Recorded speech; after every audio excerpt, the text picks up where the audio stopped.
Puji Tuhan, saya selalu sapa Bapak Ibu. Shalom Bapak Ibu. Shalom. Ya, saya senang berjumpa dengan saudara. Apakah saudara senang berjumpa dengan saya? Haleluya, pasti. Kenapa? Karena akan diberkati. Amin. Kecuali kalau saudara akan saya marahi, itu pasti nggak senang. Iya ya, ya. Saya sudah berjanji dalam hati kepada Tuhan, ya, bahwa saya akan mengkhotbahkan selalu Tuhan Yesus dan Allah. Kenapa? Karena sesuai dengan 2 Petrus 1 ayat 2, firman ini berkata, kasih karunia dan damai sejahtera akan berlimpah dalam hidup kita oleh pengenalan akan Allah dan Tuhan Yesus. Itulah sebabnya saya selalu mengkhotbahkan tentang Allah dan Tuhan Yesus. Agar apa? Agar setiap kita, hidup kita akan berlimpah kasih karunia dan damai sejahtera Allah. Amin. Dan yang lebih ekstrimnya lagi, saya khotbah berurutan dari Kejadian, Keluaran, Imamat, Bilangan, Ulangan, terus sampai dengan Wahyu. Iya Bapak Ibu. Dan ini adalah, hari ini adalah kitab yang ke-15. Dan kitab yang ke-15 adalah kitab Esra. Sehingga saya berharap nanti bisa selesai satu Alkitab. Ya, sehingga jemaat nggak perlu susah-susah baca Alkitab dari Kejadian sampai Wahyu. Saudara dengarin aja khotbah saya, itu sudah berurutan. Dan kesimpulannya yang luar biasa lagi, harus Tuhan Yesus. Kok bisa Pak? Oh ya bisa. Karena benang merah Alkitab dari Kejadian sampai Wahyu adalah Tuhan Yesus. Itulah sebabnya di setiap kitab kita bisa mengambil kesimpulan tentang Tuhan Yesus. Amin. Nah, jadi saya mendorong jemaat juga bisa tahu Alkitab dari Kejadian sampai Wahyu. Iya Bapak Ibu.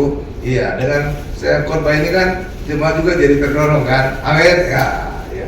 Nah, ini adalah kitab ke-15 dan kitab ke-15 adalah kitab Esra. Dan judul khotbah kita adalah mendirikan bait Allah. Apa judulnya Bapak Ibu? Mendirikan bait Allah. Iya. Nah, kitab Esra itu mengisahkan pembangunan kembali bait Allah.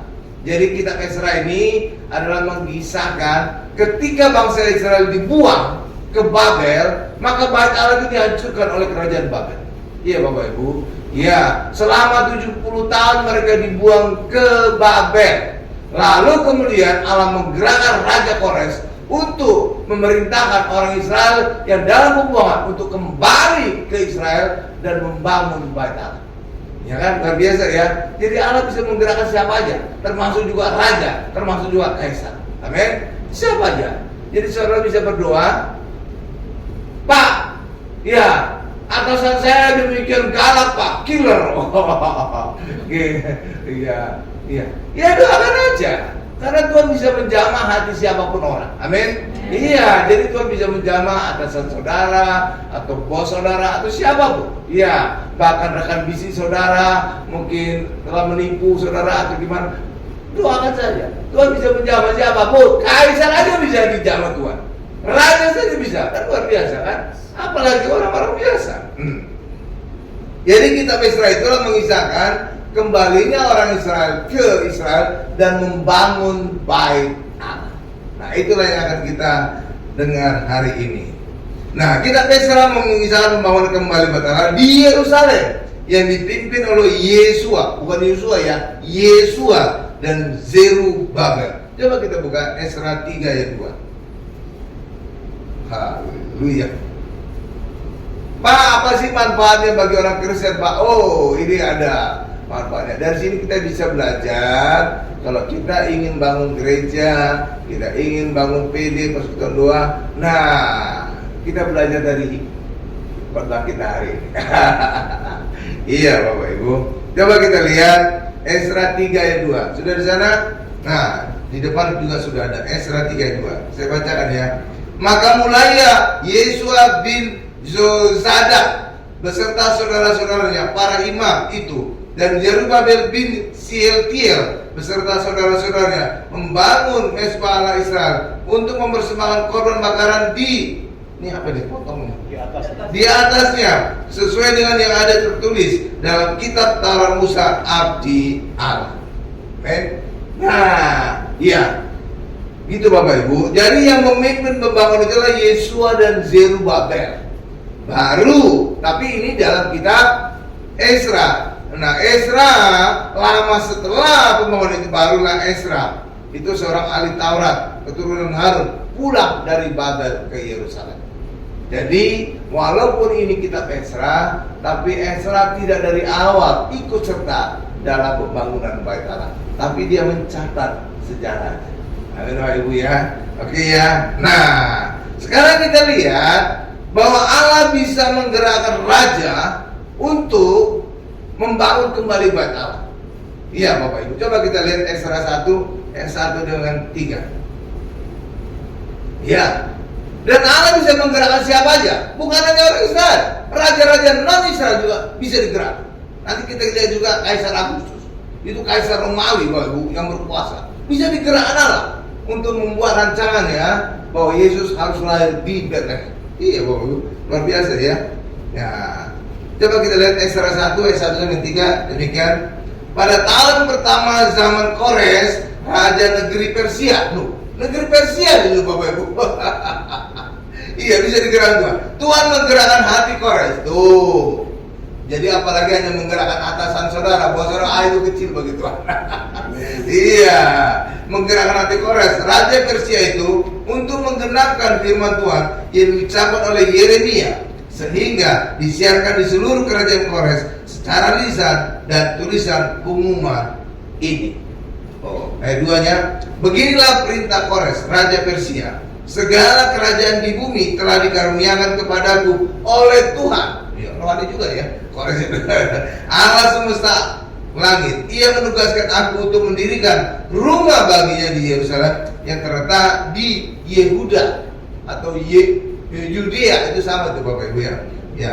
Siapa di antara kamu yang termasuk umat yang Allahnya menyertainya, biarlah ia berangkat pulang ke Yerusalem yang terletak di Yehuda dan mendirikan rumah Tuhan Allah Israel, yakni Allah yang diam di Yerusalem. Udah ya, 3 ya Bapak Ibu ya. Lalu jadi ayat ini mengacu kepada Yeremia. Lalu Yeremia bagaimana nubuatannya? Coba kita lihat sekarang Yeremia 29 ayat 10. Iya, kita kaitkan ayat ini dengan Yeremia. Apa yang dikatakan oleh Yeremia yang digenapi oleh Raja Kores? Ini dia. Yeremia 29 ayat 10. Saya bacakan. Sebab beginilah firman Tuhan, apabila telah genap 70 tahun. Stop. Katakan sama saya, 70 tahun. Nah, tadi saya akan jelaskan 70 tahun. Bagi Babel, barulah aku memperhatikan kamu. Aku akan menepati janjiku itu. Ku itu berarti huruf besar, berarti Allah. Itu kepadamu dengan mengembalikan kamu ke tempat ini. Tempat ini apa? Yerusalem. Oke Bapak ya. Nah, tadi saya minta kita mengatakan 70 tahun. Jadi bangsa Israel dibuang ke Babel selama 70 tahun. Saudara pernah bertanya dalam hati, kenapa 70 tahun? Kok enggak 80 tahun? Kok enggak 100 tahun? Saya pernah bertanya enggak? Saudara baca Alkitab harus rada kritis gitu. Supaya kayak ada interaksi dengan Alkitab Bapak Ibu. Tuhan itu luar biasa, sistematis sekali. Saudara tahu kenapa 70 tahun? Karena usia manusia yang dikatakan Alkitab itu sekitar 70 tahun. Ya kan?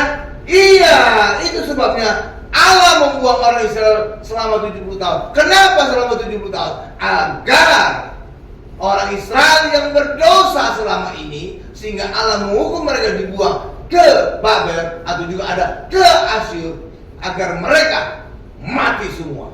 Sehingga yang kembali dari ke Israel adalah generasi baru. Sudah paham? Iya. Jadi orang-orang yang berdosa, generasi-generasi tua, generasi-generasi lama, itu dimatikan di Babel. Sehingga di Babel nanti akan muncul generasi-generasi baru, dan itulah yang akan kembali ke Israel dan yang akan membangun Bait Allah. Sama juga seperti ketika bangsa Israel keluar dari Mesir, berjalan di padang gurun, kemudian masuk tanah Kanan. Siapa yang masuk tanah Kanan? Saudara ingat? Itu adalah semua orang yang lahir di padang gurun, kecuali Yosua dan Kaleb. Sedangkan semua orang yang lahir di Mesir mati semua di padang gurun. Kenapa? Karena orang ini, generasi Tuhan ini, orang berdosa, tegar tengkuk, sering memberontak. Tuh, itu cara Tuhan. Saudara itu, dia menghabiskan generasi berdosa dan membangkitkan generasi-generasi baru yang percaya Tuhan, yang bergantung kepada Tuhan, yang bisa dibuat Tuhan menjadi umat yang percaya kepada Tuhan. Saudara itu, iya, jadi generasi barunya yang diciptakan Tuhan, yang dibuat kembali. Itulah sebabnya Bapak Ibu, kalau saudara baca Yeremia, ya Bapak Ibu, ada dikatakan bahwa rancanganku bukan rancangan kecelakaan, tapi rancangan damai sejahtera yang memberikan masa depan kepada. Benar Bapak Ibu ya? Tapi kalau saudara lihat konteks ayat itu saat ditulis, nggak cocok ayat itu untuk situasi itu. Kenapa? Masa depan punya harapan bagaimana? Orang di depan kita, mereka akan segera dibuang ke Babel. Masa depan apa dalam pembuangan? Ada kontradiksi. Ya kan? Iya. Ya kan banyak orang Kristen suka mengutip itu kan. Rancanganku bukan rancangan kecelakaan, tapi rancangan yang memberikan masa depan penuh harapan kan? Iya kan? Iya, tapi saudara tahu nggak konteksnya? Itu pada saat orang di sana akan dibuang sebentar lagi. Masa depan apa dalam pembuangan? Iya kan? Iya, sama juga seperti Rasul Paulus. Rasul Paulus selalu berkata, bersukacitalah senantiasa. Benar? Kalau ingat kan Rasul Paulus berkata, bersukacitalah senantiasa. Saudara tahu nggak pada saat Paulus menulis bersukacitalah senantiasa? Paulus ada di mana? Lagi di penjara. Bagaimana mungkin di penjara ada sukacita? Saudara itu. Nah, itu juga punya arti bagi kita. Dalam kondisi apapun, Tuhan bisa membuat hidup kita penuh dengan berkat. Sama seperti ketika bangsa Israel berjalan di padang gurun. Saudara tahu padang gurun? Itu kering kerontang. Iya, nggak ada apa-apa di padang gurun, hanya pasir. Iya, tapi justru di kondisi yang kering kerontang itu, Tuhan bisa membuat sungai mengalir dari gunung batu. Tuh kan? Lihat. Jadi Tuhan bisa mengubah hal yang ekstrim dalam kehidupan kita, bisa menjadi berkat bagi kita. Iya, justru di padang gurun Allah memberkati orang Israel. Pagi makan mana, sore makan burung puyuh selama 40 tahun. Jadi selama 40 tahun mereka makan di mana, dan selama 40 tahun sore mereka makan daging burung puyuh. Itu luar biasa. Saudara pernah nggak setiap hari makan daging? Ini dalam kondisi padang gurun, Tuhan bisa membuat umatnya diberkati luar biasa. Saudara itu. Dan ini juga menjadi penghiburan bagi kita. Dunia dalam kondisi apapun, ya 2024 apapun prediksi peramal dan segala macam, saudara tidak perlu takut. Karena apa? Karena kondisi padang gurun sekalipun, Tuhan bisa memberkati umatnya. Nah, gitu Bapak Ibu. Jadi saudara jangan takut kepada apa tuh prediksi segala macam. Jangan khawatir. Justru saudara lihat dalam Yesaya 60, Bapak Ibu, ketika dunia mengalami kegelapan, ketika bangsa-bangsa mengalami kegelapan, ya, terang kemuliaan Tuhan hadir atas kita. Kan luar biasa kan? Justru ketika dunia gelap, terang Allah ada pada kita. Jadi Allah itu bisa merubah hal-hal yang kayak terkesan dunia itu celaka atau kondisi terpuruk. Justru di situ Tuhan bisa menunjukkan karyanya yang ajaib bagi kita. Amin. Karena pada saat itu langsung kelihatan karya. Kalau kondisinya lancar-lancar aja, ketika Allah memberkati kita nggak kelihatan bedanya dengan umat yang lain. Ya kan, orang lain kan? Iya. Juga saudara perhatikan kan? Di Alkitab, Tuhan mengangkat umat yang luar biasa justru pada saat ada masalah. Iya. Contoh, ketika terjadi kelaparan, Tuhan memunculkan Yusuf di Mesir jadi Perdana Menteri. Iya kan? Ketika ada masalah kan muncul. Ketika terjadi pembuangan di Babel, terus muncul Daniel, tuh kan, dan kawan-kawan kan. Ketika ada masalah, Bapak Ibu, iya. Ketika terjadi krisis ratu, iya Bapak Ibu, di kerajaan, terus muncul Esther. Ya Bapak Ibu, iya. Jadi saudara nggak perlu khawatir kondisi dunia apapun, karena justru ketika ada masalah, Tuhan bisa menunjukkan kuasanya yang ajaib. Dan pada saat itu orang bisa melihat, oh benar, Tuhannya orang Kristen. Oh benar, kemuliaan bagi Allah. Gitu Bapak Ibu. Oke, jadi saudara jangan khawatir lah apapun kata dunia, tenang aja. Justru ketika ada masalah, Tuhan seringkali berkarya. Sama juga seperti saudara kalau perhatikan di padang gurun, ketika orang Israel mengalami kekeringan, tidak ada air. Ketika bangsa yang mengalami apapun masalah, justru itu menjadi kesempatan Allah untuk menyatakan kuasa mujizatnya. Iya kan? Iya kan? Iya. Iya, karena itulah bagi kita, ya bukannya kita mengendaki masalah ya Bapak ya, bukannya kita mengendaki kegelapan di dunia ini, enggak. Tapi justru pada saat itulah saudara yang punya iman, saudara harus percaya. Justru dalam kegelapan lah, dunia mengalami kegelapan, bangsa-bangsa mengalami kegelapan, justru disitulah terang kemuliaan Allah turun atas kita. Benar kan? Iya dong. Iya. Supaya apa? Supaya orang melihat Tuhan kita luar biasa. Kalau semuanya lancar, ketika Tuhan memberkati kita nggak kelihatan bedanya. Iya sama juga seperti saya Bapak Ibu ya. Ketika terjadi krismon terbesar di Indonesia tahun berapa? 1998. Justru di situ saya pergi ke Israel. Pakai dolar. Justru orang kan dulu kan ngiri-ngiri sedap megang dolar. Benar kan? Justru saya dapat emas, gelang emas, kalung emas, sehingga saya punya dolar untuk pergi ke Israel. Sehingga benar itu saya imani ucapan yang banyak kali orang Kristen bilang kan, dunia resesi, anak Tuhan resepsi. Itu saya imani. Iya kan?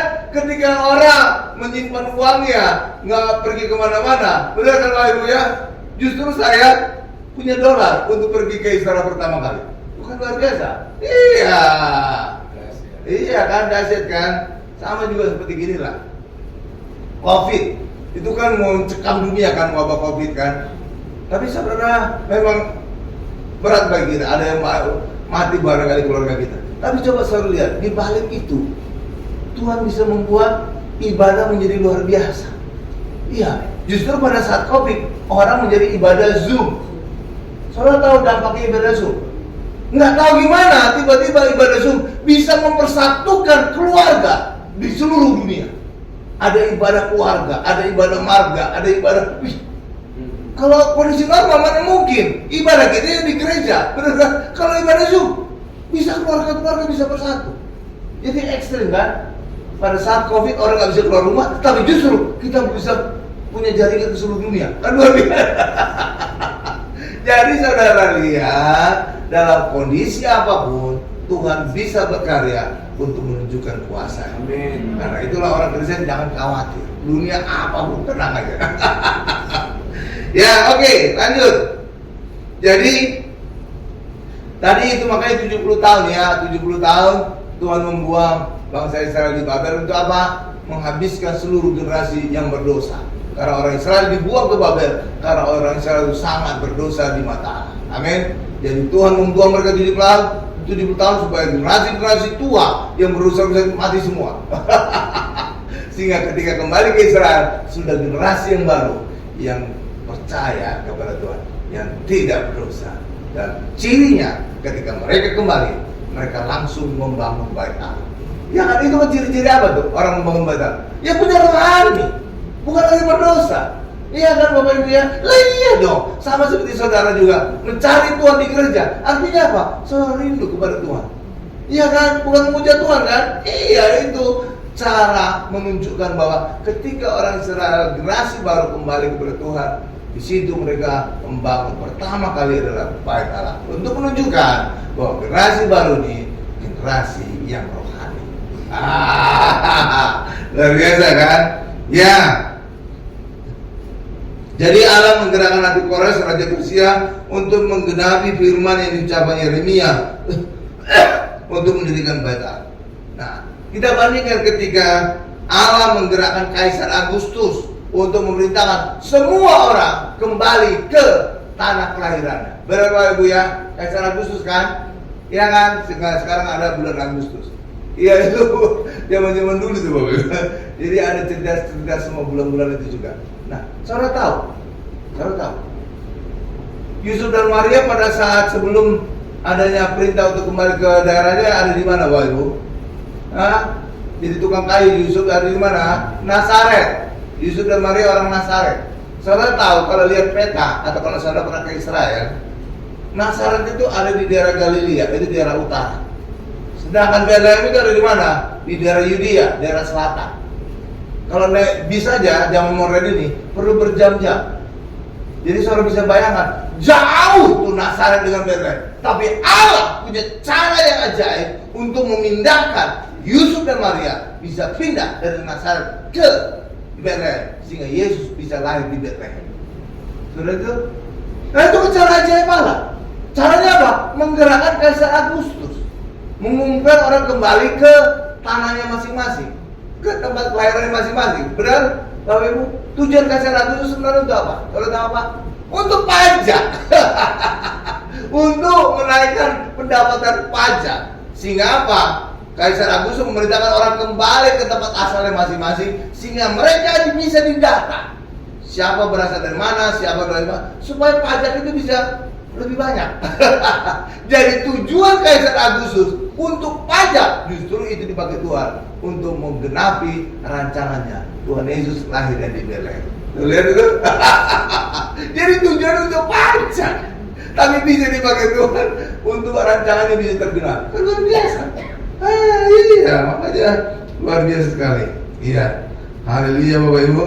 Nah, karena itulah Allah bisa menggerakkan siapa saja agar rancangan yang terjadi yang telah dinubuatkan lama sebelumnya. Karena itu jika kita berdoa dan minta sesuatu kepada Allah, pastikan itu sesuai dengan rancangan Allah dan ada kaitannya dengan Tuhan Yesus dan baiknya. Amin. Jadi kalau saudara ingin diberkati Tuhan, saudara jangan doa egois. Tuhan berkati aku supaya kaya, Tuhan berkati aku supaya punya rumah besar, Tuhan berkati aku sudah punya mobil. Tapi saudara harus mengkaitkan dengan rancangan Allah. Iya Bapak Ibu. Tuhan berkati aku Tuhan supaya aku bisa membangun gereja. Tuhan berkati aku kendaraan supaya aku bisa membantu orang untuk bisa datang ke gereja. Tuhan berkati aku Tuhan, segala macam. Apapun menjadi keinginan saudara, harus saudara kaitkan dengan rancangan Tuhan. Pasti itu dijawab Tuhan. Jangan doa egois. Kalau doa egois, Tuhan nggak akan berkati saudara. Amin Bapak Ibu ya. Iya, luar biasa. Karena itulah tujuan utama Allah menggerakkan hati para saudara untuk mendirikan rumah baginya di Yerusalem. Iya Bapak Ibu. Dan itu menunjukkan generasi baru yang kembali ke Israel itu adalah generasi yang rohani. Karena pertama kali dilakukan apa? Membangun bait Allah kan? Iya, bukan lagi generasi yang berdosa yang lupa dengan bait Allah. Kita lihat itu. Jadi udah berbeda ya generasinya kan? Iya, dan Tuhan bisa membuat hal demikian. Ya, sekarang saat pembangunan bait Allah apa yang terjadi? Apakah pembangunan itu lancar? Banyak yang dukung dan segala macam. Oh enggak Bapak Ibu, enggak. Ketika Tuhan ingin membangun baitnya, rumahnya, tempat ibadahnya, seringkali ada gangguan-gangguan dari luar. Dan di balik itu adalah ada setan di belakangnya. Amin Bapak Ibu. Coba kita lihat ayat Esra 4 ayat 1 sampai yang 2. Luar biasa ya. Haleluya.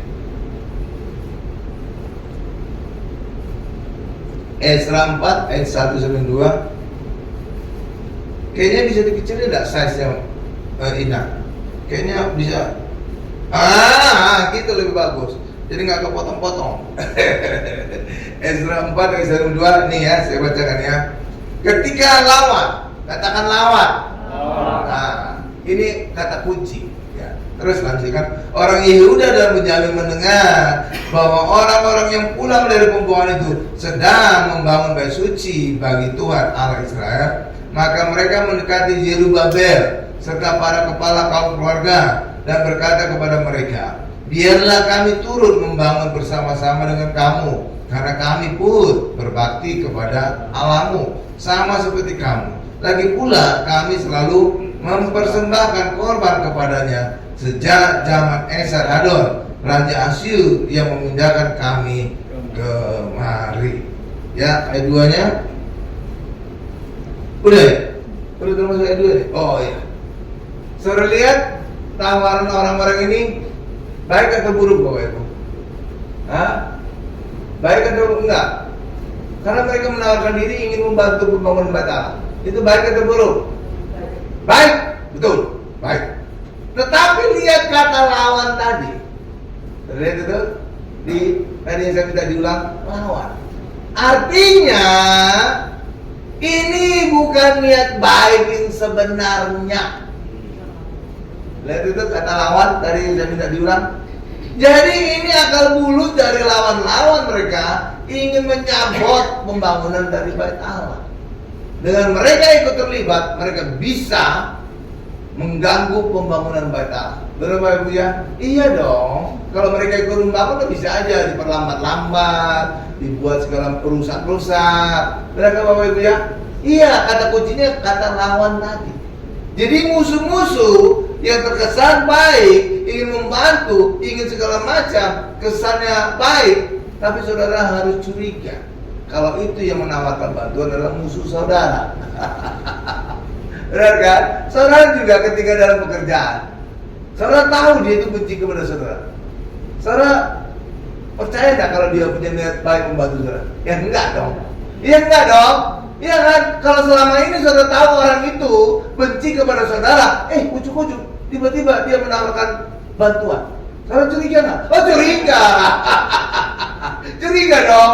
Kalau selama ini dia memusuhi saudara, tiba-tiba suatu hari dia datang kepada saudara menawarkan jasa bantuan. Saudara curiga. Amin. Kecuali kalau orang itu sahabat saudara, sahabat lama, menawarkan bantuan, itu saudara percaya, saudara terima bantuannya. Benar kan? Tapi kalau selama ini dia memusuhi saudara, ingin membantu saudara, jangan-jangan ini ada udang di balik bakwan. Jangan di balik batu Bapak Ibu, di balik batu nggak kelihatan. Kalau di bakwan kan nongol-nongol semua udang. Iya kan? Iya. Makanya itu Jerubabel dan semua itu pimpinan tadi curiga, menolak bantuan dari coba kita lihat ayat 3-nya. Lihat reaksi Jerubabel dan para kepala kaum keluarga. Esra 4 ayat 3. Mereka curiga, lah ini lawan, ingin menawarkan jasa bantuan. Walaupun kesannya baik, harus dicurigai.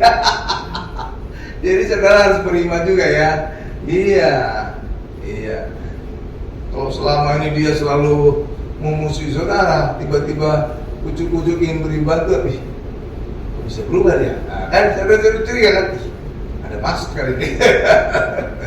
Nih, saya lanjutkan. Lihat reaksi dari Jerubabel dan para kepala kaum keluarga.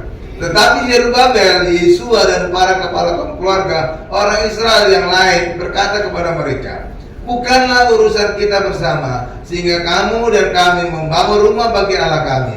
Karena kami sendirilah yang hendak membangun bagi Tuhan Allah Israel, seperti yang diperintahkan kepada kami oleh Kores Raja Persia. Amin. Jadi ditolak bantuannya. Karena apa? Ya musuh nawarkan bantuan itu perlu dicurigai. Dan ini juga pelajaran bagi kita ya. Jadi nggak semua orang yang ingin membantu kita itu serah terima. Jangan, harus hati-hati. Amin ya. Iya, bisa aja musuh bisa nanti akan mengganggu rencana kita, proyek kita atau kerjaan kita. Amin. Iya, jadi kita harus hati-hati. Dan terlihat kemudian ayat berikutnya, nah kelihatan musuh yang sebenarnya. Jadi benar saja ditolak. Ya. Coba kita lihat Esra 4 ayat 4 sampai 5. Nih. Gitu Bapak Ibu. Jadi Alkitab sudah mengajarkan kita juga hidup juga harus hati-hati ya. Jangan niat baik orang kita langsung terima aja. Bisa jadi ada niat yang jahat di balik itu. Amin. Nah, maka penduduk negeri itu melemahkan semangat orang-orang Yehuda. Tuh kan langsung kelihatan kedoknya ya. Dan membuat mereka takut membangun. Tuh. Jadi diganggu-ganggu, dirongrong. Terus bahkan selama zaman Kores, Raja Negeri Persia, sampai zaman pemerintahan Darius, Raja Negeri Persia, mereka menyogok para penasihat. Penasihat siapa nih? Penasihat raja mereka sogok. Supaya apa? Supaya mengasuh raja untuk membatalkan pembangunan Bait Allah itu Bapak Ibu. Terus lanjut, menyogok para penasihat untuk melawan orang-orang Yehuda itu dan menggagalkan rancangan mereka. Tuh, lihat, langsung kelihatan kedoknya. Maka penduduk negeri itu, oh, ini tadi dah, oke ya. Nah. Ya, udah tadi. Coba lihat dulu, baru kelihatan kedoknya ya. Musuh benar. Jadi saudara juga harus hati-hati. Jangan setiap tawaran bantuan itu saudara terima. Lihat track recordnya, lihat masa lalunya.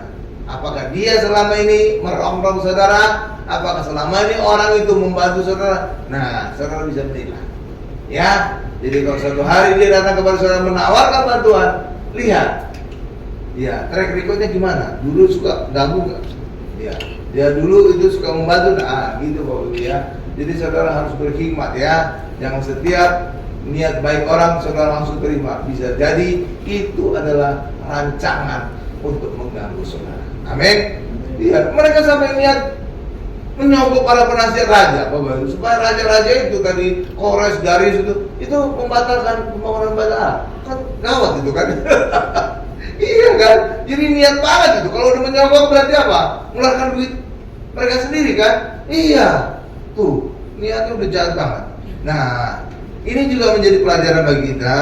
Jika orang Kristen akan membangun gereja, harus berbaikan dengan penduduk sekitar.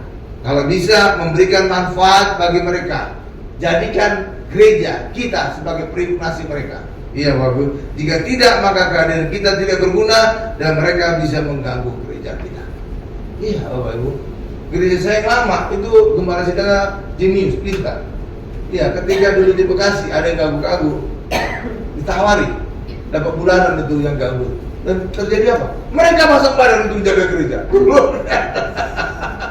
Malah orang-orang yang disuruh jaga di pintu gereja menyambut pendeta aja jadi shalom. Iya Bapak. Padahal mereka bukan orang Kristen. Ternyata kan? Iya, banyak UUD itu, ujung-ujungnya duit. Iya, mereka malu sebagai pengemis. Ya, mereka menunjukkan diri sebagai preman gitu, Bapak. Iya, nakut-nakuti supaya Pak gereja kasih. Nah, ketika gereja memposisikan diri kita sebagai periuk nasi mereka, kita bisa nyetor kepada mereka setiap jangka waktu, bulan atau tahun, maka mereka akan menjaga periuk nasi mereka mati-mati. Lah ya periuk nasi mereka kita, ya kan? Makanya gereja jangan pelit.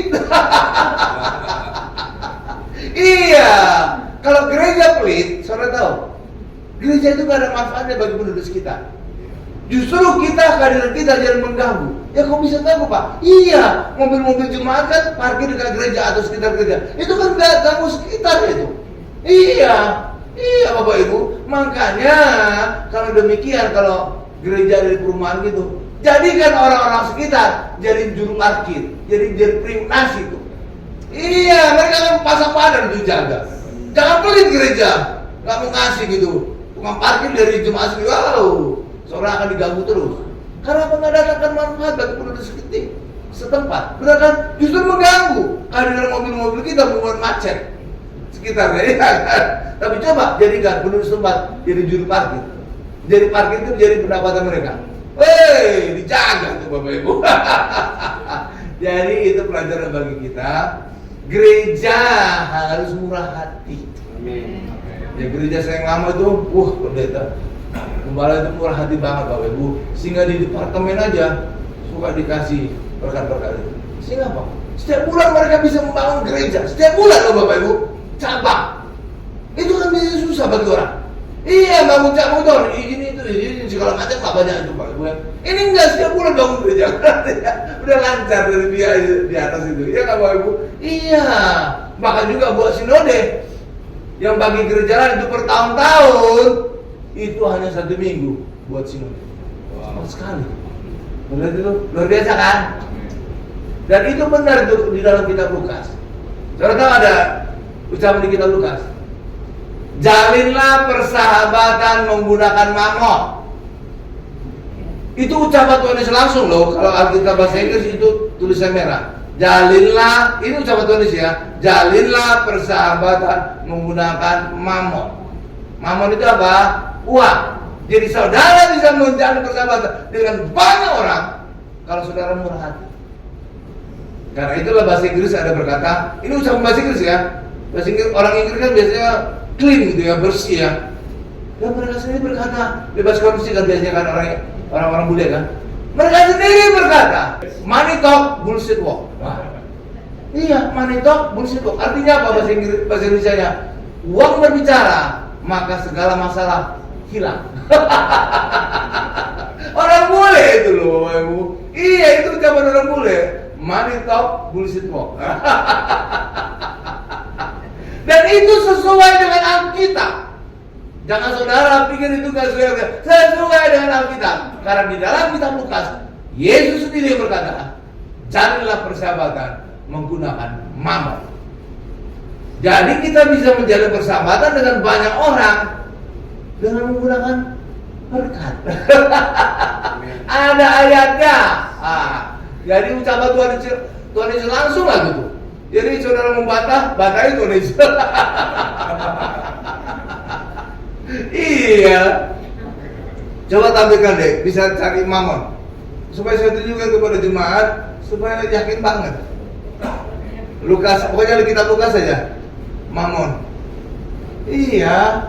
Lukas 16 ayat 9. Lukas 16 ayat 9. Iya, betul.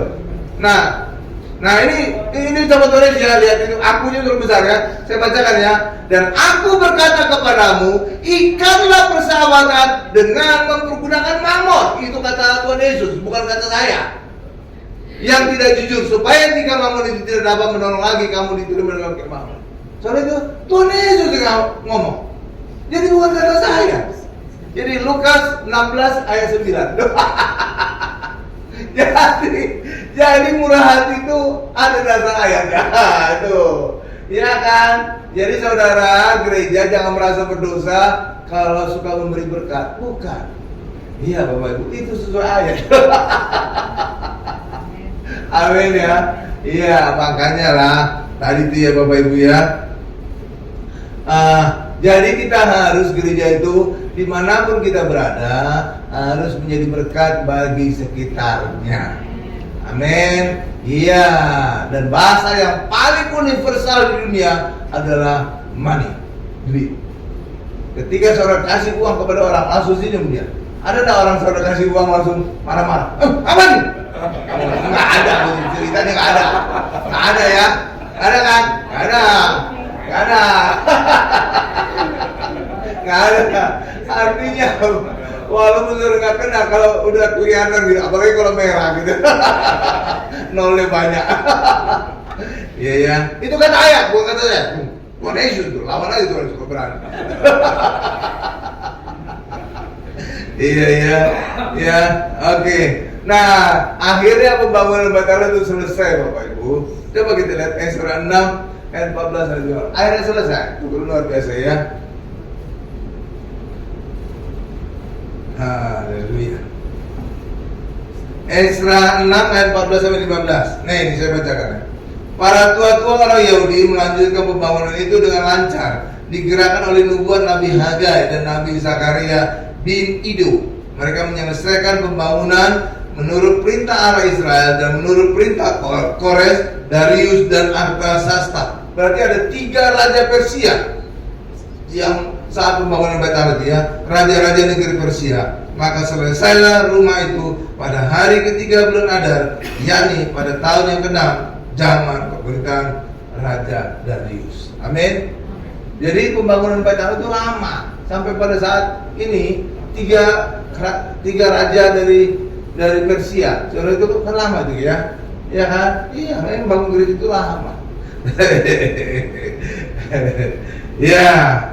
Nah, bangunan Bait-Allah terus mengalami renovasi sampai pada masa Tuhan Yesus, dan Raja Herodes menyempurnakan Bait-Allah.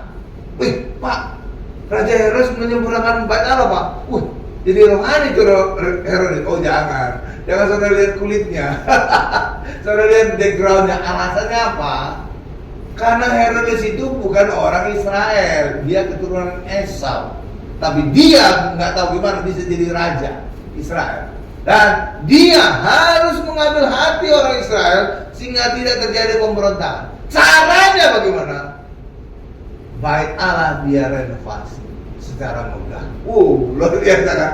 Jadi Herodes itu jadi diterima orang, minimal para imam, ahli Taurat, dan ya tua-tua itu jadi senang. Bait Allah kita, ya jadi bagus, jadi indah. Jadi nggak ada lagi provokator-provokator itu Bapak Ibu, benar kan? Iya, yang berontak ya masih rakyat kecil lah. Itu kan nggak bisa mengkoordinir jadi masa besar. Kalau pemimpinnya udah dipegang, udah aman itu. Ya kan? Cara memegang pemimpin bagaimana? Bait Allah yang dirapikin, dibagusin. Benar? Bait Allah ini bagus loh Bapak Ibu. Sampai murid-murid Yesus saja sampai memuji. Tapi Tuhan Yesus berkata, nanti tiba saatnya itu akan diruntuhkan sehingga tidak ada satu batu pun bertumpang di atas batu yang lain. Coba kita lihat bagaimana murid-muridnya memuji bait Allah. Ini bait Allah yang direnovasi Herodes. Ya, pada masa Yesus. Jadi indah sekali. Saya murid-muridnya yang memuji. Itu kalau orang memuji suka memberontak nggak? Ya enggak lah. Ya, kalau murid-murid sampai memuji, apalagi tua-tua, apalagi imam-imam, apalagi ahli Taurat, apalagi wali, senang dong bait Allah ini jadi bagus. Ya kan? Kalau udah dipegang pada pemimpinnya, mungkin nggak memberontak lagi? Ya enggak lah. Biasanya kan yang memberontak itu kan para pemimpin, provokator. Kalau dari rakyat sendiri susah bergerak. Amin. Ya, coba kita lihat gimana indahnya bait Allah itu pada masa Tuhan Yesus yang direnovasi oleh Raja Herodes. Bukan karena Herodes rohani, tapi karena dia ada unsur politik agar dia bisa mengambil hati orang Israel yang dia pimpin. Coba lihat Markus 13 ayat 1 sampai 2. Luar biasa ya. Iya kan? Iya.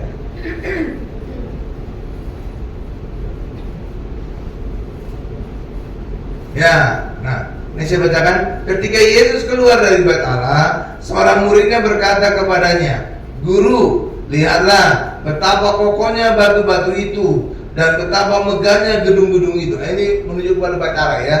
Lalu Yesus berkata kepadanya, "Kau lihat gedung-gedung yang hebat ini?" Jadi Yesus ini berkata hebat. Berarti luar biasa gitu.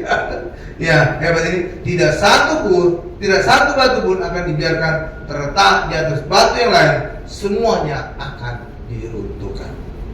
Dan itu terjadi, nubuatan Tuhan Yesus terjadi pada tahun 70, di mana pasukan Jenderal Titus dari Romawi membakar bait Allah.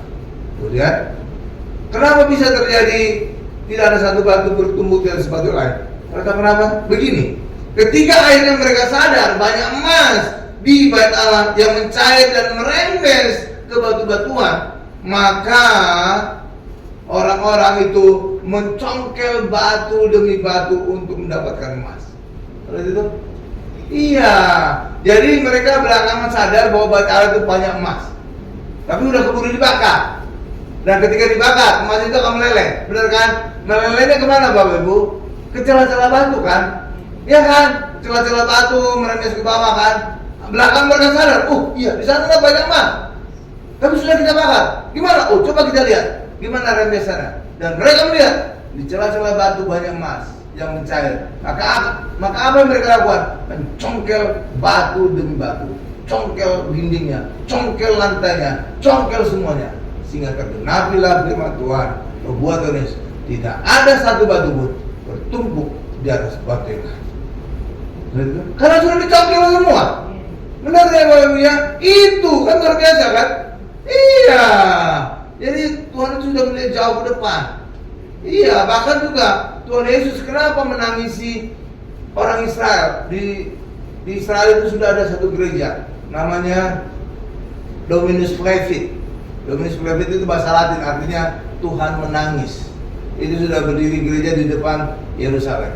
Kenapa Tuhan Yesus menangisi? Karena Tuhan Yesus sudah melihat ribuan tahun kemudian orang Israel akan teraniaya, bahkan dibunuh 6 juta orang Israel di kamar gas oleh Hitler. Jadi Tuhan Yesus sudah melihat jauh ke depan, sehingga Tuhan Yesus sebenarnya ingin melindungi orang Israel.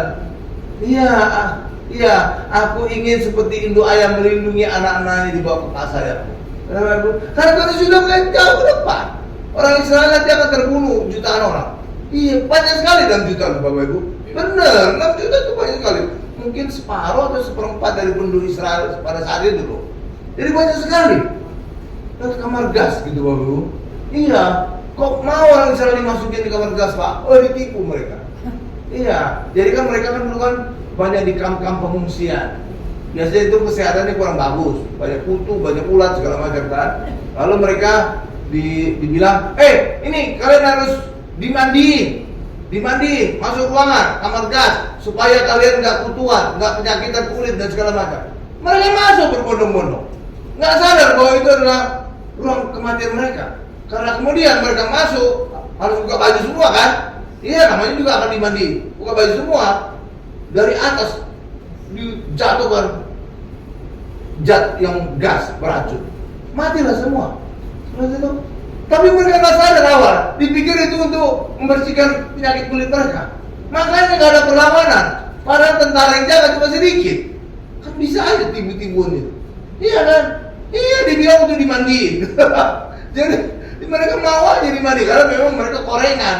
Kan orang sehat saat dulu kan pengungsian kan. Iya, mereka korengan, sakit kulit segala macam. Jadi bilang akan dimandiin biar sakitnya sembuh, ya mau aja mereka. Makanya nggak ada perlawanan. Yang jaga cuma sedikit tentara. Coba kalau sampai mereka tahu mereka akan dibunuh, berontak itu kalah itu tentara yang jaga. Iyalah. Tapi karena ditipu, kamu itu dimandiin dengan gas supaya kamu tidak korengan. Ya mau aja mereka. Masuk semua. Nggak taunya kamar gas, matilah semua. 6 juta orang mati di kamar gas. Sehingga sekarang di Israel ada tempat peringatan yang namanya Yad Vashem. Kalau orang ke Israel biasanya diajak ke tempat itu untuk melihat betapa menderitanya orang Israel zaman dulu. Amin Bapak Ibu ya. Iya. Ya kapan-kapan kita ke situ ya kalau ke Israel ya.